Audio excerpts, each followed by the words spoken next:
చక్రతీర్థం, the mystic power.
ఆవేశపడకండి పూజారి గారు, నేను మాట్లాడుతున్నాను కదా.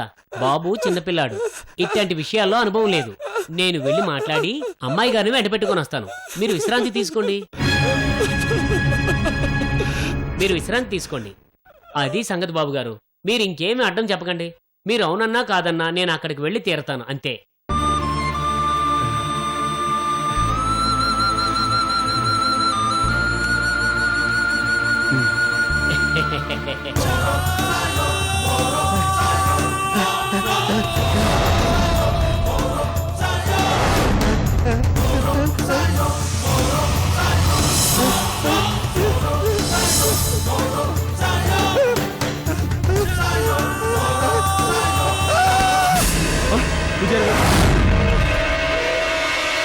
అయ్యో,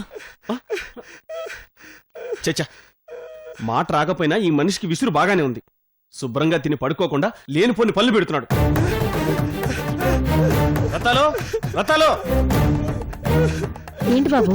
పూజారి కింద పడిపోయాడు. అయ్యో, పెద్దని పిలిపించి మంచం మీద సరిగా పడుకోబెట్టించు. అట్టగేనయ్యా. భోగరాజు పద. సరేనయ్యా.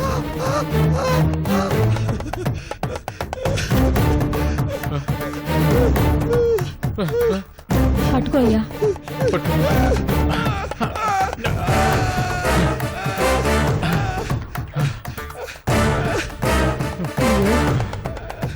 ఇలా పడిపోయారేంటి? దెబ్బ ఏమైనా తగిలిందా? పట్నం నుంచి పెద్ద డాక్టర్ గారు వస్తున్నారు. నీకేం పర్వాలేదు, తగ్గిపోతుంది. కదలకుండా పడుకో. టిఫిన్ చేస్తున్నాను, అవ్వగానే తీసుకొస్తాను. పాలు తాగేసావు కదా?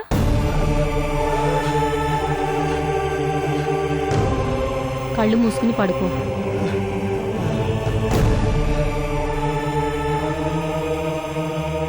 రాయ్యా.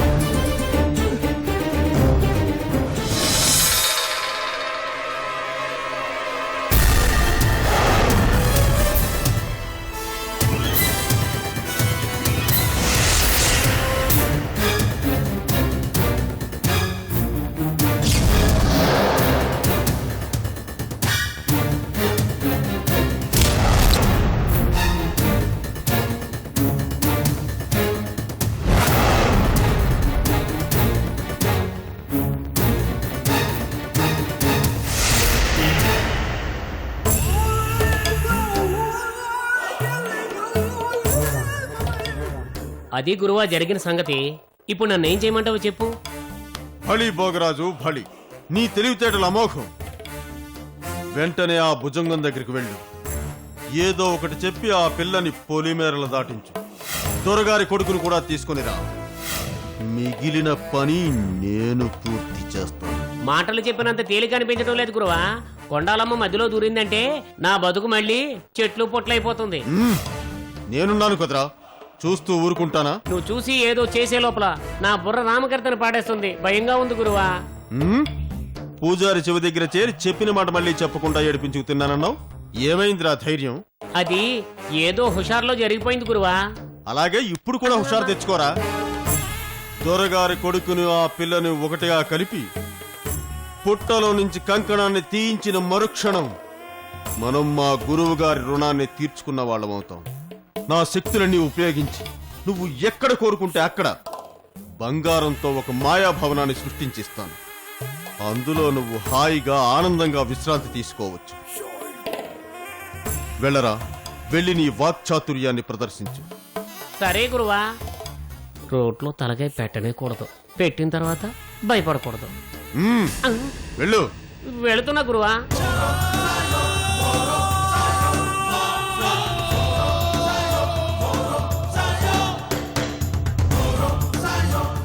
భోగరాజు, ఒక్క మాట. ఏంటి గురువా? వనదేవతలు ఇచ్చిన ఆకుపసర మహత్యం వల్ల మన కళ్ళు గప్పిన ఆ పూజారిని నువ్వు వెక్కిరించడంలో తప్పు లేదు. కానీ మరి కానీ ఏంటి గురువా? మనసు అలజడి చెందిన అల్లకల్లోలమైన ఒక్కోసారి తంత్ర ప్రయోగం కూడా శక్తిని కోల్పోతుంది. పూజారిని వెక్కిరించడం తగ్గించు. మన ఆశయం నెరవేరే వరకు వాడు అలాగే పడి ఉండాలి. అలాగా? అయితే వాడి జోలికి పోన్లే గురువా. వెళ్ళు. సరే.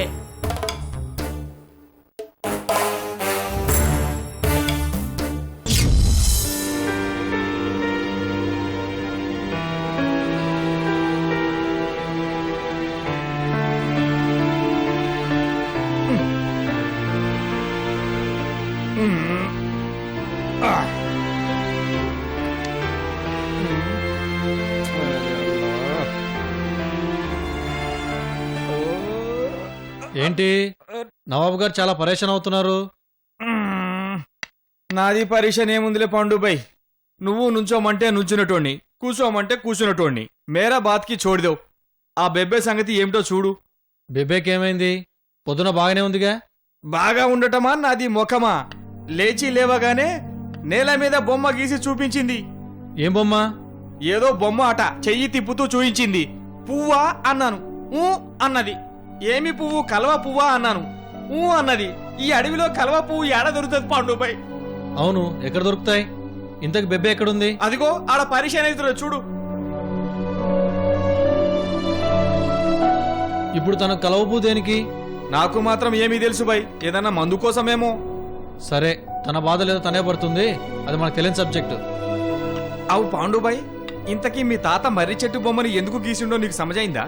ఎక్కడ సమజైంది? 2 సార్లు చావు తప్పి కన్ను లొట్టపోయినంత పనైంది.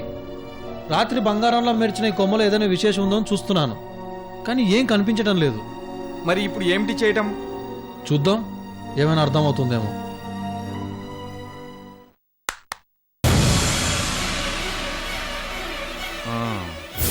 పాండుబాయ్, బెబ్బే పిలుస్తుంది. చలో.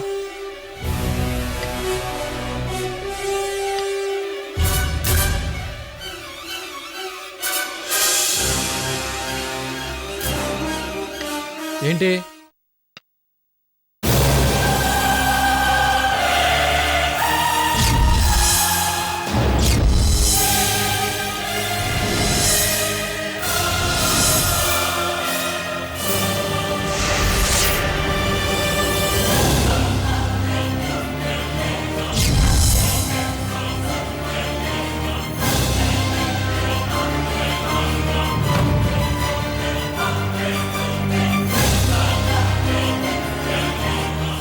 పాండుబాయ్, జాగ్రత్త. మర్రి చెట్టులాగా ఇది కూడా ఏమన్నా చేయొచ్చు. జాగ్రత్త బై. పాండుబాయ్, పాండుబాయ్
ఓరి నాయనో ఈ గోలేందో ఏమీ సమజ్ కావట్లేదు అదేందో చూడు పాండుబాయ్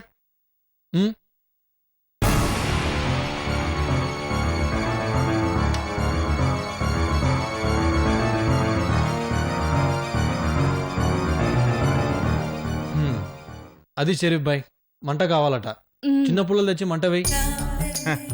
అల్లా సిటీలో హాయిగా ఆటో తిప్పుకుంటూ తిరగటోండి ఈ అడవిలో కట్టెలేరుకుంటూ తిరుగుతున్నా ఏమి కర్మరా బాయ్ తప్పుతుందా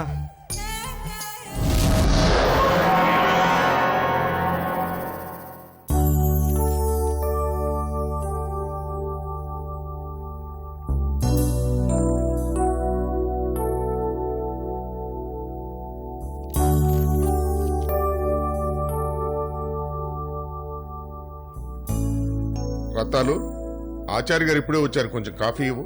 2 నిమిషాల్లో ఇస్తాను బాబుగారు. పూజారి గారికి టిఫిన్ పెట్టేసి వస్తాను. పర్వాలేదు రతాలు, తొందర ఏమీ లేదు. ఉమ్.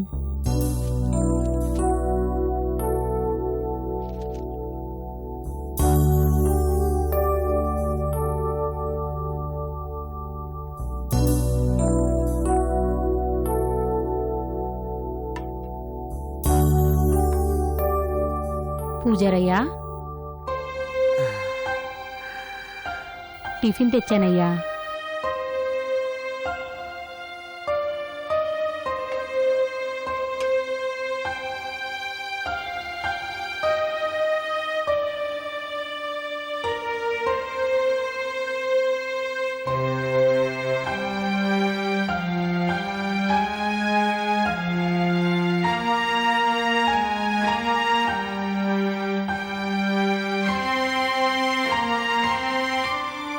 నెమ్మదిగా తినండి అయ్యా.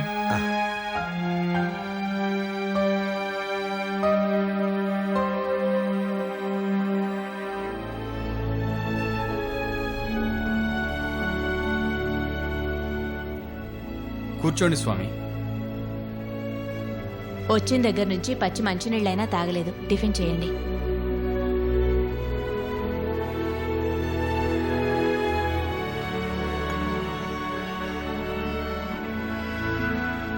వెళ్ళొస్తాను మంగమ్మ తల్లి. అలాగే స్వామి. ఇష్టకామ్య ఫలసిద్ధిరస్తు.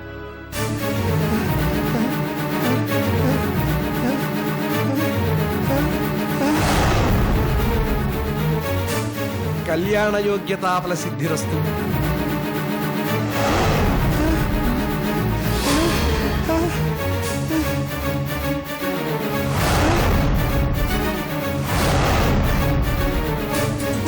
ఏంటయ్యా పూజారయ్యా?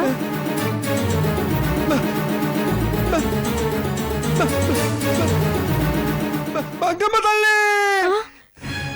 ఆచార్య గారు, ఆచార్య గారు! దొరగారు, ఈ వార్త చదివారా? ఏంటి ఆచార్య గారు? గురువారం ఆచార్య గారు, సిటీలో ఆచార్య గారు! ఏంటి రత్తాలు? ఏమైంది రత్తాలు? పూజారయ్య మాట్లాడాడు. పూజారి గారు మాట్లాడారా? అవునయ్యా, మంగమ్మ తల్లియే నరిచాడు. విచిత్రంగా ఉందే. పదండి చూద్దాం. రండి.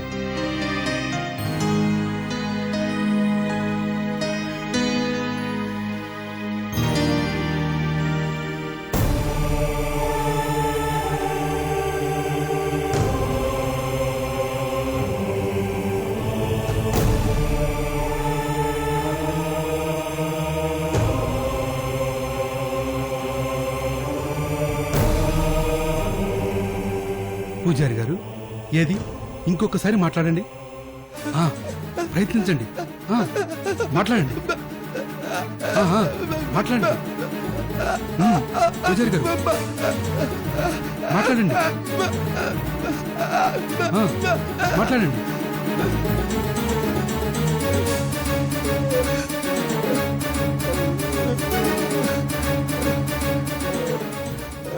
ఆచార్య గారు ఇప్పుడు పరిస్థితి ఏంటి? మాట పడిపోయిన మనిషికి ఒక్కసారైనా మాట వచ్చిందంటే వ్యాధి తిరుగుముఖం పెట్టినట్టే. తొందరలోనే పూర్తిగా కోలుకుంటాడు, సందేహం లేదు. మరి మనం పట్టణం నుంచి డాక్టర్ గారిని రమ్మన్నాం కదండి. రాని వస్తే నష్టమేంటి? ఆయన ఏం చెప్తాడో చూద్దాం. ఇప్పుడు నేను ఆలోచిస్తున్నది అది కాదు. మరి దేని గురించి? మంగమ్మ తల్లి అని కదా అరిచింది. అవును ఆచార్య గారు. జడ పదార్థంలా తయారైన ఈయనలో ఏదో జ్ఞాపకం కొంత కదలికను తెచ్చింది. ఆ పేరు గల వ్యక్తి ఎదురుగా నిలబడితే సంఘర్షణ ఎక్కువై త్వరగా కోలుకోవచ్చు. నాకు తెలిసి మంగనే వాళ్ళెవరు? సిటీలో నా అపార్ట్మెంట్లో పనిచేసే అమ్మాయి పేరు మంగ. ఎస్, ఈయన కలవరించింది ఆ మంగనే. ఎందుకంటే వాళ్లే ఈయన అపూర్వ దగ్గర పంపించారు. అపూర్వ నాకు ఈ సంగతి చెప్పింది. అయితే ఇంకేం చిన్నబాబు, ఫోన్ చేసి ఆ అమ్మాయిని ఇక్కడికి పిలిపించడానికి కుదురుతుందా?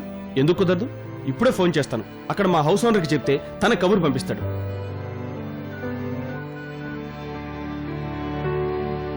హలో, వెంకట్రావు గారండి? నేను రఘురామని మాట్లాడుతున్నాను.